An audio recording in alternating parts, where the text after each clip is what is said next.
Oh, great. Science! Thank you all. It's so good to see you. Unlike, I believe, all of my colleagues, I am an engineer.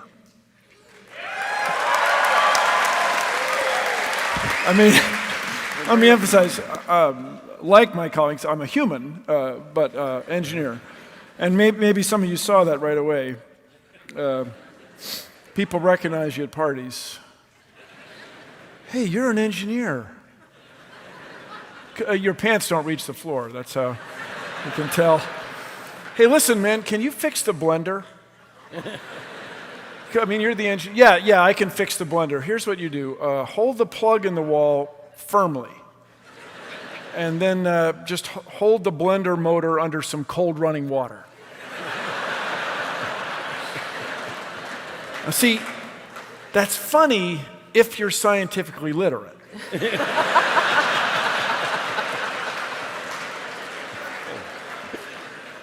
So my older brother, tremendous influence on me, had a wonderful physics teacher, Woodrow Wilson High School, Washington, D.C. And he told my brother this story, who told me this story. Michael Faraday, in 1828, then through 1831, would do the Christmas lectures in London, which is back east someplace. And he did this demonstration where he had a coil of wire on one end of a laboratory bench connected to another coil of wire by two wires, the terminal wires of the coils. So he goes down here with a bar magnet, reasonably powerful magnet, which you could find in those days, and moves it, if I may, in and out of the coil with respect to the coil. And then, now, here's the thing. I was in college, okay? And I don't want to trouble you. I know there are a lot of grown-ups here and stuff, but that never goes away. It's still funny.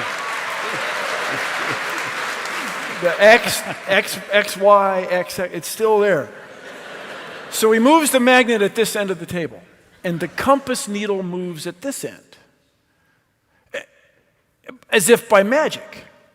Of course, it wasn't magic, it was science! Yes. So the story was embellished. And it was presented to me that he did this demonstration with such success so often that he presented it to the Queen of England. And the Queen of England is supposed to have said to him, Mr. Faraday, of what use is it? And here's where I just admire the guy, and I admire what we in the United States perceive as the British way of thinking. He did not say, lady! What? Are you, would you look? That's at that end, I'm at this, I'm not touching it. What? Are you high? I mean, come on. I love it. Your eyes are awesome. But that's not what he said. According to the story, he said, Madam, of what use is a newborn babe? Now, I don't know how much time you have spent with newborn babes, but they're not that useful. They're loud, and they leak, and there's a lot of times they don't seem to understand a word you say to them. But with that said, everybody, first of all, I mean, looking with all due respect, it was King George IV at first, and then it was William IV, so there was no queen involved. When I did the Science Guy show, we had a researcher who was very diligent about this, and he never presented it to the monarch. He presented it, some woman, a normal person, came up to him and asked him this question. But look around, everybody. Everything in this room, everything, the lights, the curtains, the paint, the clothes you're wearing, the upholstery, the floor, the stage, everything here owes its existence to that discovery, to the discovery that not only is there a connection between electricity and magnetism, but there's a connection between electricity and the moving of the magnetism, the flux. And that discovery, dare I say it, changed the world.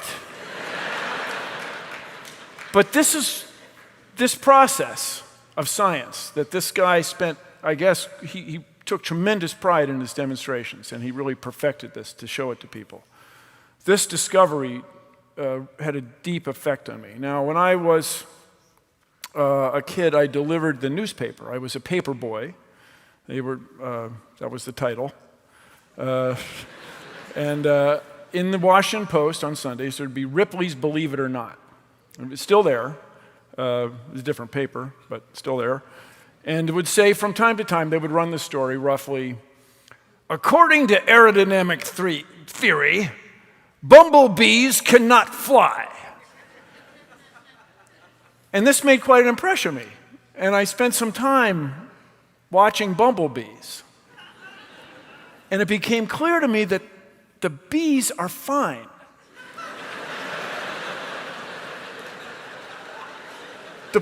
The problem is with the theory.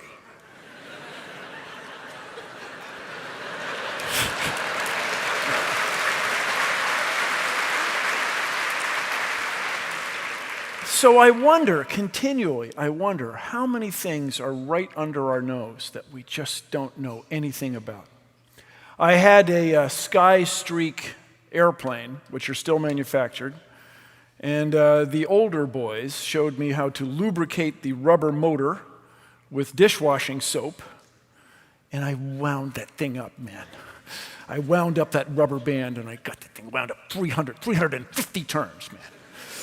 And I read on the back of the package that you can steer the aircraft by bending the vertical tail, the rudder, making a rudder, sort of. Bend. Now, okay, this is an eyewitness account, and it's from one guy. Eyewitness accounts are imperfect, and this is the way I remember it, okay? Now, most of the time when you operate these aircraft, if you've ever tried it, it's two hands. You throw it like that, or you throw it like that. But one time I threw it, and it made 3 perfect circles, and it came right back to my hand, like a boomerang with Bugs Bunny or something. And then I realized that I could influence objects. I realized that if you could understand things enough, you could make things and shape things and imagine traveling around the world.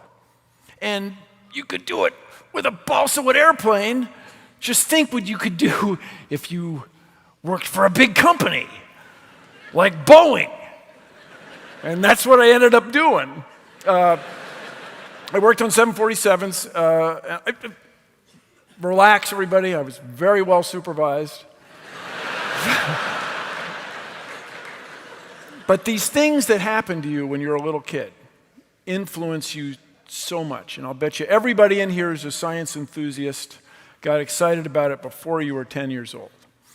And this passion, this drive to know our place in the universe is what makes us special. It's what makes our species worthy. And with this PB&J, this passion, beauty, and joy, we can, dare I say it, change the world. Thank you.